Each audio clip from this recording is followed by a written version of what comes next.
Hello, everybody. Welcome to the AP Lit session today. Happy Friday. We have made it through another week.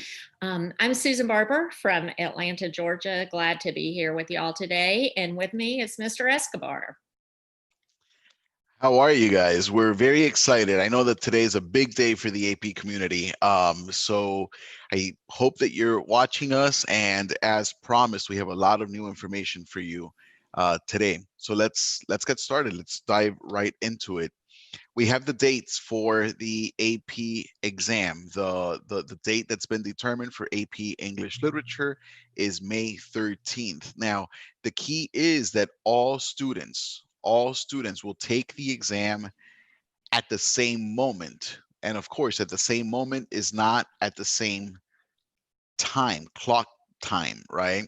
So here we have, and we're going to pause here. We're going to leave it here for a second so you can take a picture of this and you can share it with your friends, because it's crucial that everyone, at least 15 to 30 minutes prior to the stated time, you will get into the platform, and all those details will be forthcoming in actually any minute now. An email might go out, but that is your time. So those of us here on the East Coast, our test time will be 2 o'clock, and those of you in Hawaii will see the sunrise and then jump back in and take your exam. Now, what will the exam be? We know the format, right? The format is free response this year. It is not multiple choice. The big question was, which of the three questions will it be? And we know now that it is question 2. We know that it is the prose fiction analysis. So on this year's exam, you will not have an open-ended question. You will not be asked to select a novel or play. On this year's exam, you will not have a poem to tackle. On this year's exam, you will have short fiction, right? An excerpt from a novel, or perhaps a complete short story. You know, we've seen many of these types, and we're going to see them now for the next couple of weeks on these live virtual lessons. But we're tackling question 2. This question presents students with a passage of prose fiction of approximately 500 to 700 words and assesses the student's ability to do the following: respond to the prompt with a thesis that presents a defensible interpretation, provide evidence to support your line of reasoning, explain how the evidence supports your line of reasoning, and use appropriate grammar and punctuation in communicating your argument. This has not changed. So I want to talk about what remains the same. This is a question 2, the way that we've had question 2s for years now. If any of this language is new to you, maybe the bullet points are new to you, that was already going to be part of this year's change, where you would have a prompt and then you would have these bulleted statements beneath the prompt. None of that is changing. The type of question is not changing. Also, we are still using the revised rubric. So that's very important. We're still working off of the 6-point and not the 9-point rubric. So for those teachers out there and for those students out there who really want to hone in on how to best prepare, whatever you've been doing this year is exactly what you will expect the day of the exam. What is key is you will have 45 minutes for this, as opposed to the suggested time of 40 minutes that you normally get. And I wouldn't get overly excited about this, because it is a new platform. It is a new way of maneuvering through this examination. Normally you have the print text in front of you, and this time we're going to be dealing with an online platform, and that might create some variation in your speed or in your process. So keep that in mind. Okay, you do have those extra 5 minutes. In addition to those 5 minutes, this is critical. There is a 5-minute span during which you will upload your essay. Now, this will look, this can take different avenues for students, and you will have options. For example, you can handwrite your essay as you always have. And at that point, within those 5 minutes, you will have to take a picture and upload your essay, or this year you could type your essay. But again, during those 5 minutes, you will have to stop, save, and upload that essay to the platform, onto the platform. It's important that you keep in mind, keep the timer open. I think you're going, if I'm not mistaken, Ms. Barber, correct me if I'm wrong, there will be an option for you to toggle away from the timer if you choose to, but you have to keep the the time in mind. At the end of those 45 minutes, you must stop. At the end of, by the end of those extra 5 minutes, after the 45 minutes, you must have submitted your essay. If not, you will not receive a score. It is up to you. You are the proctor this time. You are the one saying, time's up, put your pencils down or your pens down, and it is time to turn in your essay. I'm not worried, guys. I'm not worried. For those of you who have been following us from day one, Ms. Barber and I knew that, the possibilities were question one, question two, or question three. Look at the things that we've been talking about. We've been talking about the narrator's perspective. We've been talking about the structure of a text. We've been talking about the plot. We've been talking about characterization. Yesterday, we spoke about thesis statement. Even today, even though the standard per se deals with Unit 9, we're talking about establishing a line of reasoning.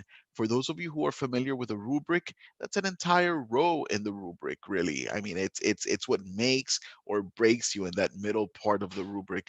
So I want you to rest assured that you have not uh, quote unquote wasted your time at all. Absolutely not. And I'm going to say something else. This isn't the time for you to stop reading novels and reading plays or poetry either.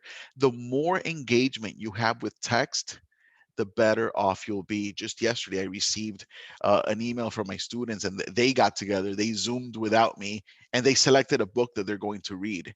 And I haven't connected with them today, but when I do, I'm going to tell them, let's go for it, right? Let's keep reading, because that's going to keep that part of our minds engaged.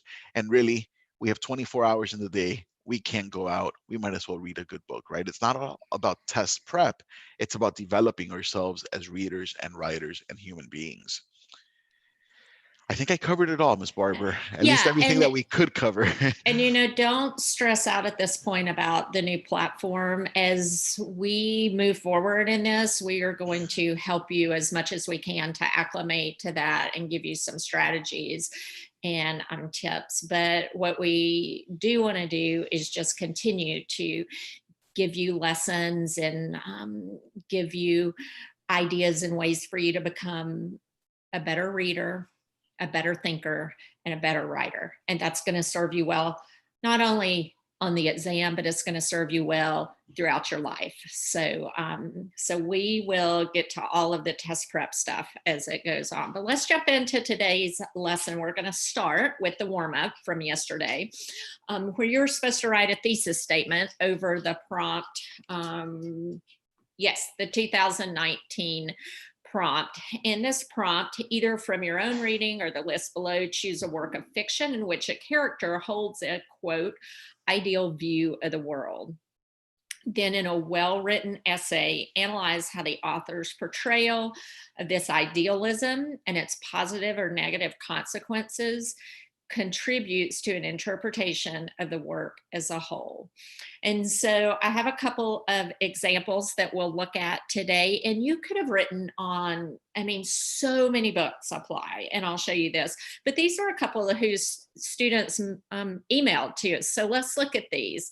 The first one is from Sarah in California, and her thesis statement: in Harper Lee's To Kill a Mockingbird, Scout Finch holds an ideal view of the world that everything is fair and equal to those who do the right thing. So this addresses the first part of this prompt. What is the idealism? What is the idealistic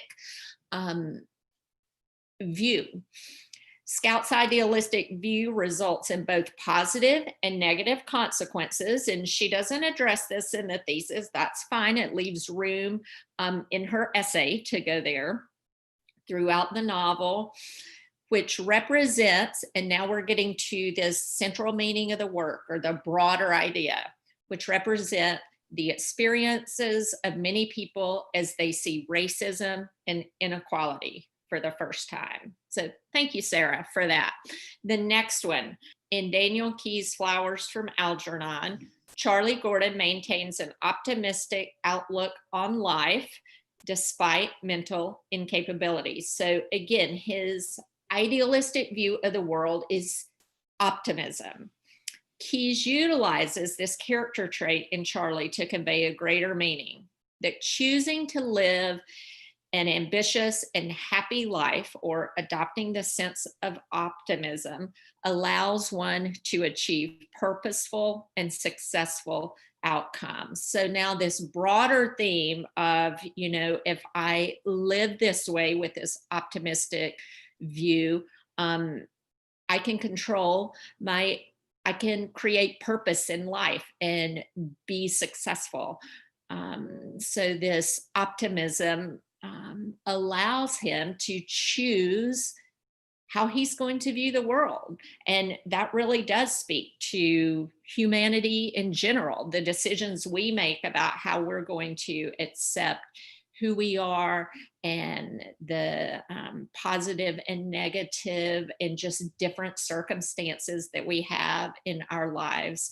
How we accept that determines how happy we will eventually be. So thank you, both of you, for sending those in. Now, this 2019 prompt, I read for this last year, and I wanted to show you my reader's notes just to emphasize how many different books work, because we keep getting questions about, well, I didn't read a book on the list, but look at all of these books that I read essays on, and you can see so many of them worked well. So lots of Gatsby's, lots of Invisible Man's, lots of The Awakening.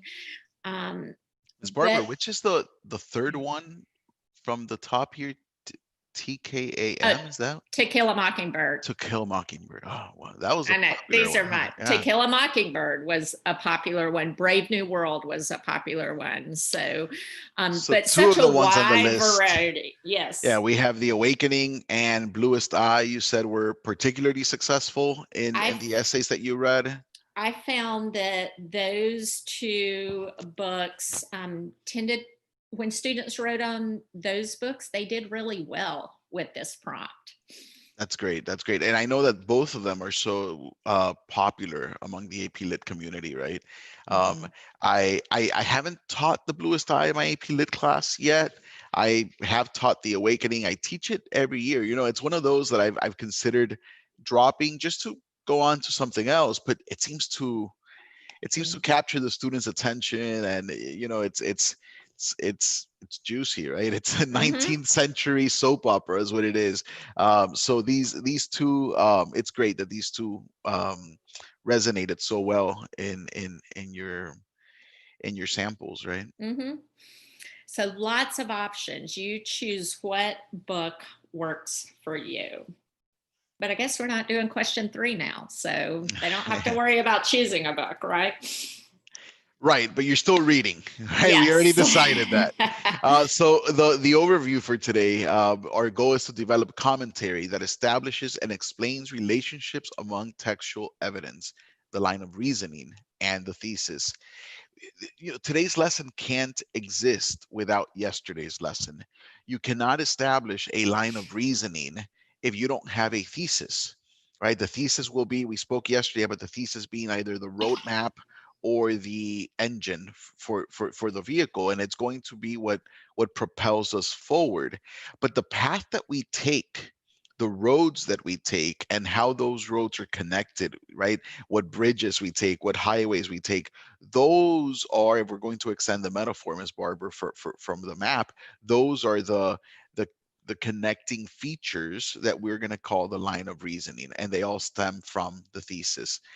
A line of reasoning is the logical sequence of claims that work together to defend the overarching thesis statement.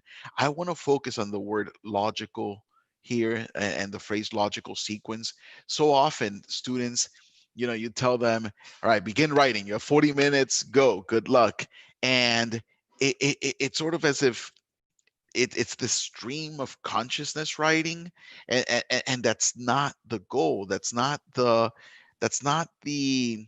process that we would like for you to take. We would like for you to write a very deliberate thesis statement that establishes that engine, establishes that roadmap, and then your body paragraphs shouldn't just happen. You are in control. On that prompt sheet, on that sheet of paper that you have in front of you this year, you should outline, you should think about what, not only what your body paragraphs will be about, but the order, the logical sequence of how you're going to present the ideas. A line of reasoning is communicated through commentary that explains the logical relationship between the overarching thesis statement and the claims and evidence within the body of an essay.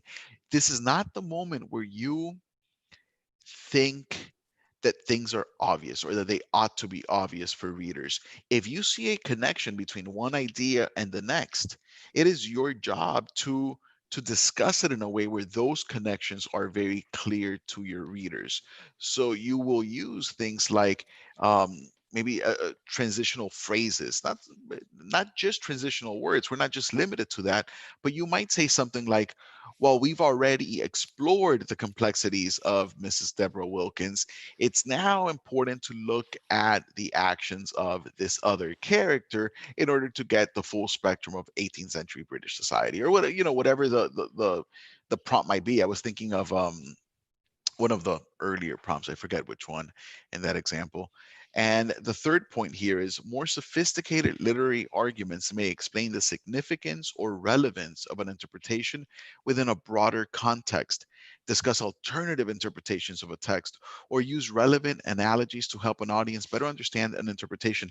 I want to echo something you said yesterday, Ms. Barber, which we want to give credence to everything that teachers do and say, because I think everyone is well intentioned, and we're approaching things from different perspectives where we end up in the same spot. But something that I think you and I really see eye to eye on is the notion that if there's something very important, if you see a connection, for example, to the human experience, right? You see some large thematic connection. Why are we waiting to the end? Why are we waiting to insert this as some sort of like prophetic aphorism at the end of the essay? Absolutely not. If you truly believe that there is significance or relevance of an interpretation within a broader context, that should be in your introduction. If you think that the characters on this passage are representatives of society as a whole, and that there is something macroscopic about this the macrocosm is being discussed within the microcosm of this passage, then my God, that is so insightful. Why not lead with that? Don't leave that for the conclusion, and you might run out of time. And then what, right? And Mhm. and an essay doesn't go from a 1 point to 6 points because you inserted that one statement. The points are earned because of the richness of the analysis and because you're hitting all these different points. So if you see something brilliant, open with it and then flesh it out throughout your essay. So these are 3 critical points here. So let's look just today. We're just going to think, what exactly is a line of reasoning? What does it look like in its most basic form? And we'll spend a lot of time over the next few weeks discussing more in depth how to flesh out a line of reasoning.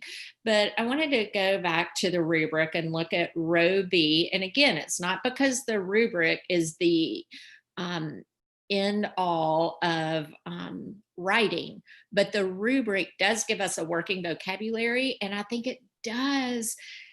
When we're doing these things, you are writing well if you're doing this.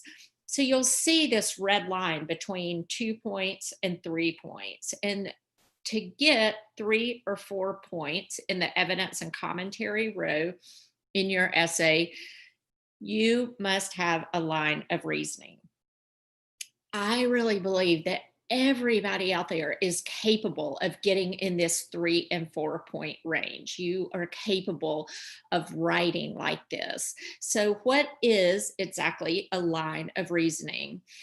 From the webinar earlier in the year, this was one of the definitions that was given. A line of reasoning refers to the structural or the organizational cohesion of a student's response, the connective language, the tissue between ideas and paragraphs. So we want to think about a line of reasoning as just the order of our argument. We want to be purposeful in the way we order our argument, the way we present our material. Now, what a line of reasoning is not, let's see if we can go to, oh, let me say this, because I'm a visual person, so I always have to think about what does this look like as a picture?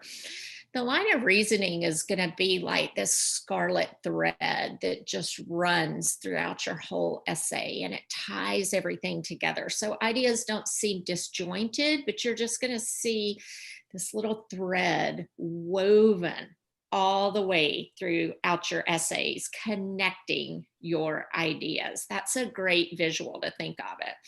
So paragraphs may do these things, but they don't constitute a line of reasoning. First of all, one example of this would be paragraphs may make one point well, but they either don't make multiple supporting claims, or they adequately support more, or they do not adequately support more than one claim. I call this helicopter writing with my students. So I see students, they make one point and then they just hover above it over and over for the whole essay. But instead of just giving one point and giving multiple examples of that throughout your essay, we want to build on points and have a progression of ideas, not just argue one point over and over. The other thing that paragraphs may do that doesn't constitute a line of reasoning is they don't explain connections or progressions between students' claims. So the line of reasoning is not clearly established. I think David Miller, our chief reader, he referred to this as having an essay with just like a burst of ideas. So you have all of these ideas about a topic or about a work, but they're not connected in any way. They're very disjointed. And so what we want to do is connect these ideas. So what you do want to do with a line of reasoning is show a progression of ideas that moves the argument forward. Or you want to connect ideas not only to each other, we want to show the connection between ideas, but also back to the thesis. We want to keep going back to the thesis. That's why it's so important to really have a thesis that addresses all of the prompt. And then we just want to have a logical order to our argument. What makes best sense to put first and then next and to end? We want to have a logical progression of our order. So and go if I ahead. can jump in 1 second, I think that Please. the notion, this expression, line of reasoning, is not one that I used to use in my classroom, to be honest. I don't know if you did. We just called it something else in my classroom, right? I always talked about writing being deliberate, about writing being organic, and your ideas must flow one from another, and that, I've always been a proponent of students really focusing on the thesis and then developing the topic sentences from that thesis. All of that, which we all do, is what we're now calling line of reasoning. So I don't want either the students who perhaps took AP Lang last year and didn't hear that phrase maybe, or the teachers who, this year heard it for the first time or seen it for the first time. We're just putting a label to what we already do in our classrooms so that we can have common language, so that then we can have these discussions and say, oh yeah, I know exactly what you're talking about. I've been doing it my whole teaching career and my whole writing career, right? So I want to sort of assure everyone that these aren't new ideas that we're bringing up. We're just delineating the way that writing has always worked out. And I think that's an important point to make. Yes, absolutely. And I've not used this terminology either, line of reasoning, but I really like it. I like it, and Me we'll too. definitely be using that. So let's think about what this looks like. Miss Bolin from Kansas, Lansing High School, shout out to y'all in Kansas. I love what she did with her students. She had them write practice essays, and then they literally, you can see the thesis statement up top, and they've circled the different parts of their thesis, and they have to trace their line of reasoning throughout the whole essay, like that scarlet thread we talked about running throughout. They're just showing how their ideas, the thread of ideas, and how they all fit together. I love this idea and even use that in the essay that we're going to be looking at today. But if you're a visual person, I would suggest you do this with an essay that you write. Put it all together and then literally trace out your line of reasoning. I think that is absolutely genius. So thank you for sharing that. Right, and everyone can develop their own method, right? The education police Correct. is not going to come after you if you don't use one type of directions here for students. But one possibility might be circle the thesis, circle each of the topic sentences, make sure that they are derived from the thesis. If they are, then go ahead and form the connection. If a topic sentence doesn't seem to be related to the thesis, then maybe you don't get the connection there and you have to do some revision work. Then once you have that topic sentence circled, you're going to make the connections to pieces of evidence. Once you have those, then you're going to make connections to commentary on that evidence. If a connector does not exist within a paragraph, then that's an opportunity for revision. That's when you tell students, you have this commentary here, or sorry, you have this evidence here, but I'm not connecting it to any commentary. So students will be, I think, visually perhaps more responsive to what we've been saying all along. So I love this strategy Same. here. Yes, same. Another idea, and this is something that I've done in my class, but actually cut your essays into paragraphs, divide it by paragraphs. And I think these were student samples we were looking at in my class, but then we actually can manipulate and physically move around. This makes best sense if I put this first.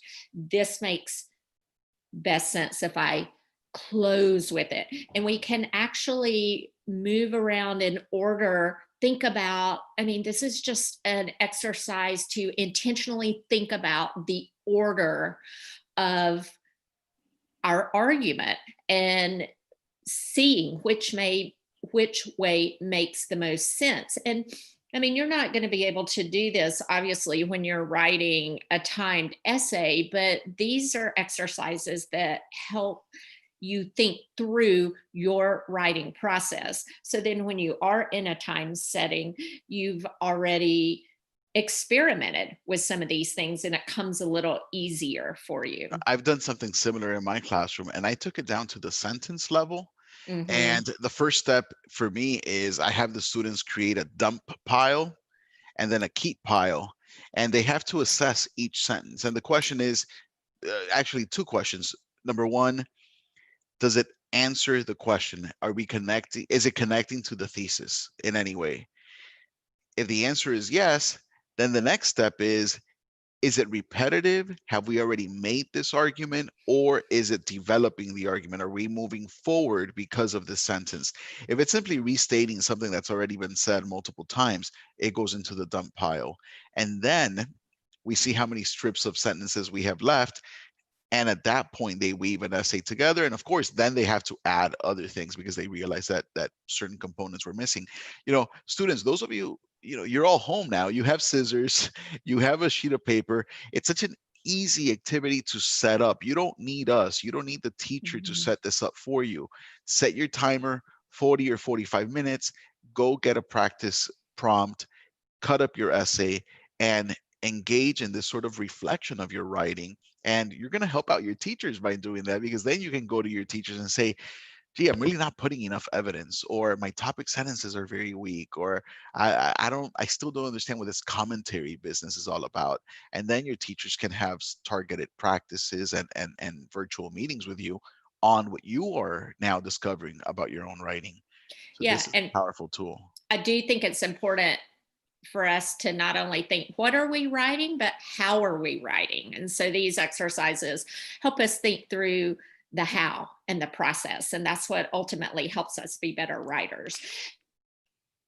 Okay, then the last strategy that we're going to show you is the hand turkey. And I got this idea from my friend Roy Smith out of Round Rock, Texas, because as readers, sometimes on the when we're reading, people draw hand turkeys. Do not do that on the exam. Don't do that. But we'll see, like they'll just draw a hand turkey and not submit an essay. And Roy Smith, he decided, you know what, let's figure out a way that kids can actually draw a hand turkey and use that to organize their ideas. I love this. So here the student, they were writing on a question 2, actually. I think it was the Under the Feet of Jesus prompt. And so they put their thesis in the middle, the body of the turkey. And then each of the fingers becomes a body paragraph or an extension, a claim, a subclaim of the thesis. And then across the top, they have drawn the progression of the emotions that Estrella goes through. So this is just another check of how am I setting up my essay? Is there a logical order to it?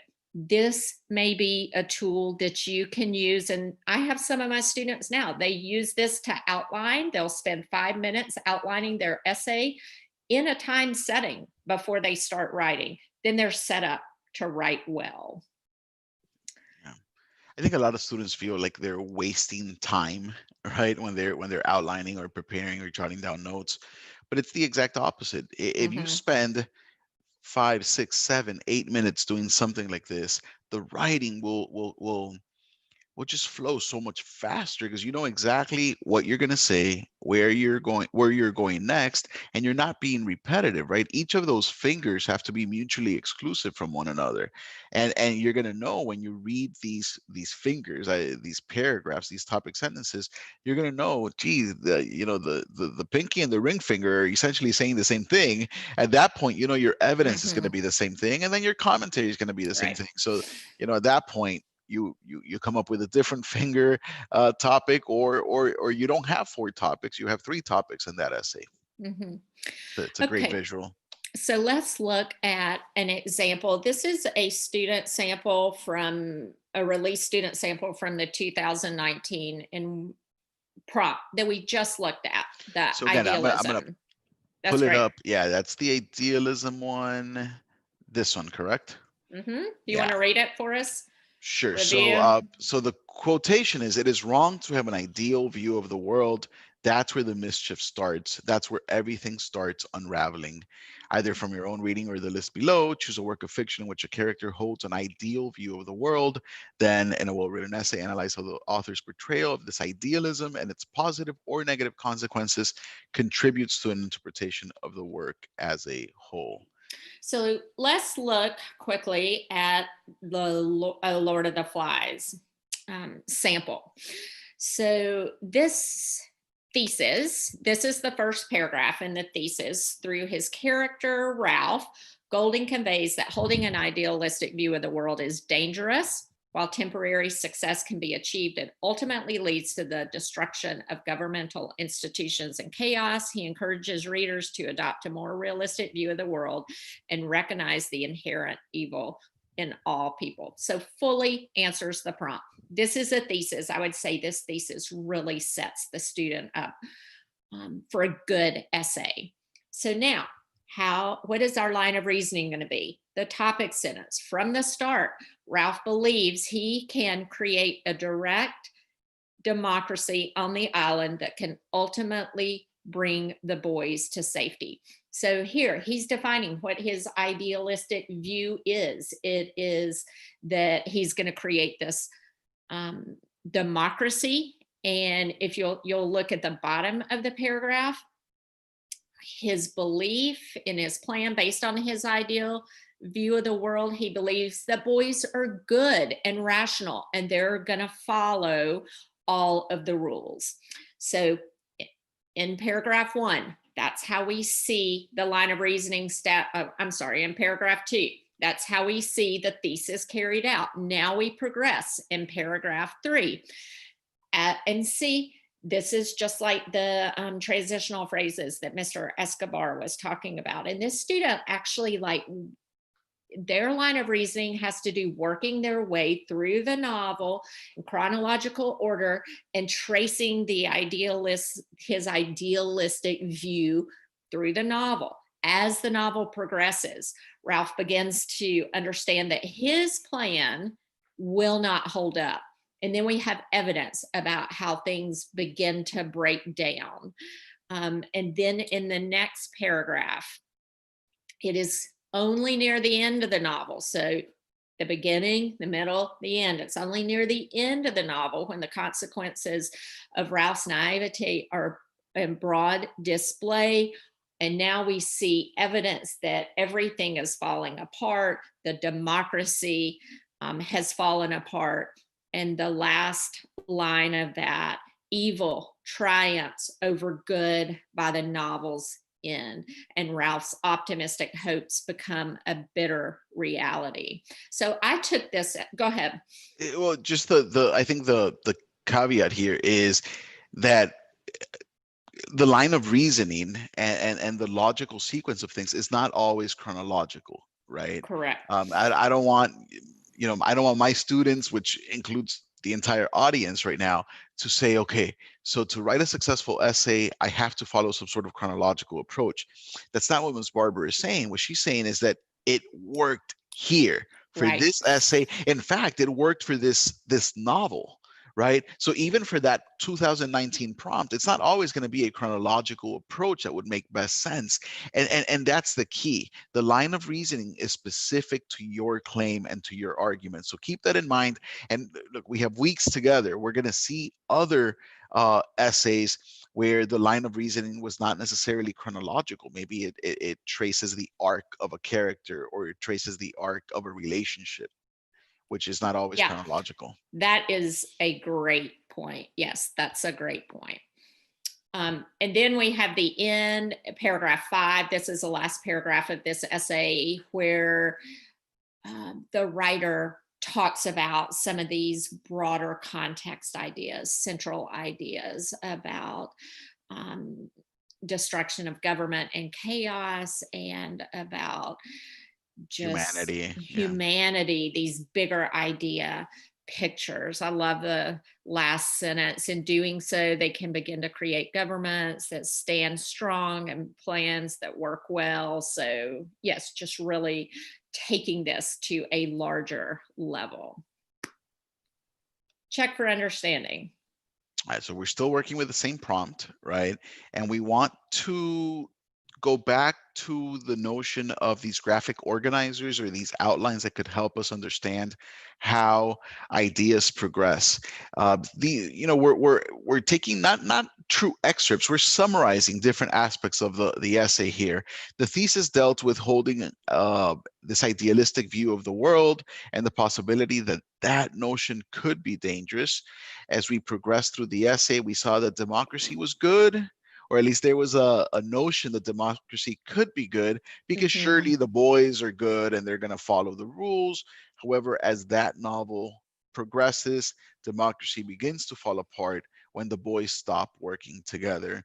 And ultimately, the consequences, and that word is critical, right? It's after all this logical process in our thinking, we end up somewhere, and the consequences of the failed idealistic view are discussed at the end of the essay, and evil triumphs over good, and that is depressing.